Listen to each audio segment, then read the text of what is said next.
So let's start with the most important part of this. What the hell are the 49ers doing? And this is going to be evergreen. I don't care if he gets traded or if they're just talking to it. This is a team that's in their Super Bowl window right now.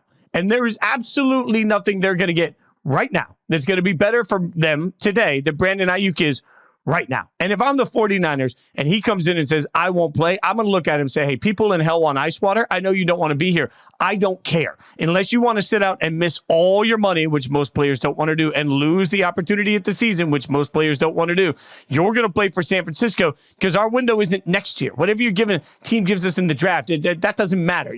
Replacing Brandon Aiyuk is very difficult to do. I think the 49ers are even crazy to entertain conversations no matter where they go for a player that matters so much to them right now.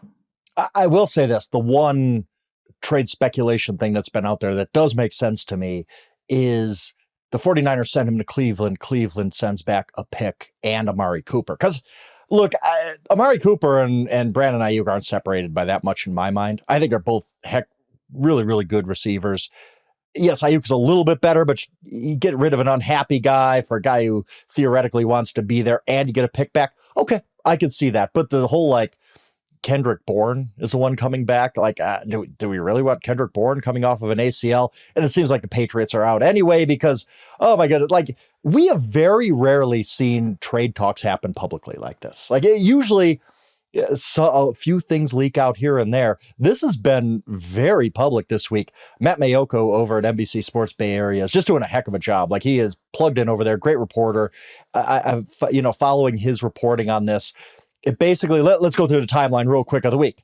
First, the 49ers basically gave permission to 4 different teams, the Commanders, the Steelers, the Browns, and the Patriots, to talk contract with Brandon Aiyuk. They could come up with a trade agreement with these teams, but until Brandon Aiyuk signs off on an extension, nobody's sending Amari Cooper and a draft pick for Brandon Aiyuk for 1 year. That's just not going to happen. So Ayuk's a big part of this.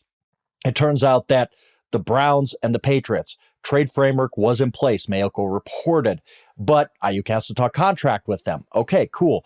Now, a report comes out on Tuesday from Adam Schefter saying, oh, the Steelers are back in. They've re-engaged. Okay, now they're back in. And now the Patriots are out as of Tuesday night. Well, we found out why. Mayoko said the Patriots offered $30 million per year to Brandon Aiyuk, and Brandon Aiyuk showed no interest in joining the New England Patriots. Now, it kind of gives you an idea where the Patriots are at. This was the cream of the NFL for years and years and years and years. And now you're offering Brandon Aiyuk $30 million a year, and he's like, I don't really want to go to that situation. That could be a mistake. Look, things change quickly in the NFL. I think what you're saying here is huge, Frank. The Patriots have gone from being a destination where you will win a Super Bowl to a destination that now could even overpay top talent, and they'll look around and be like, nah, I don't want to do that. There are power rankings right now that have San Francisco at 1 and New England at 32. If you need to know how far the Patriots have fallen, look no farther than the fact that they offered fair market value to a superstar player who looked around and said, no, not for New England. That speaks to how low the players in the league regard the Patriots in the conversation of where the NFL is. And I think it's even market value plus. I think market value for Aiyuk is more in the 25 to 27 range, and they offered 30. They kind of came over the top and said, you can't turn this down. And Brandon Aiyuk said, yeah, I can. But yes, it speaks to where the Patriots are right now. Now, look, not every team is going to be the Houston Texans, right? But they do provide a blueprint of this thing could turn around really fast. If Jared Mayo ends up being a great coach, if Drake May ends up being a dynamic quarterback, the Patriots could, I'm not saying they're going to win a division and win a playoff game like the Texans did, but they can look a lot better in a year than they do right now. So I think it's a little silly to get wrapped up in what they look like right now, but it does speak to where the Patriots are, that they made more than a fair offer for Brandon Aiyuk and got basically spurned. And now you understand why the report was out there that, oh, they're out. They don't want any part of this conversation. They're really excited about their young receivers. Yeah, okay. You broke up with Brandon Aiyuk before he could break up with you. That's what basically happened. They wanted to get out in front of the story because I'm sure the Patriots are embarrassed by this.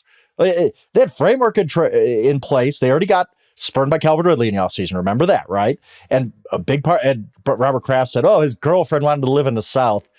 Maybe the quarterback situation was part of it too. No, it's a quarterback situation, Robert. We all know.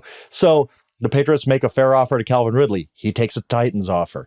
They make a more than fair offer for Brandon Aiyuk. Brandon Aiyuk reportedly shows no interest in wanting to join the Patriots. This is embarrassing for that franchise. Like they can't land. They try to give away money to a number one receiver. They can't do it. Nobody will take their money. Again, this could change fast, but it does say a lot about the Patriots here and why they were trying to get out in front and paint this picture that they're just excited about Jalen Polk. Yeah, that's kind of ridiculous.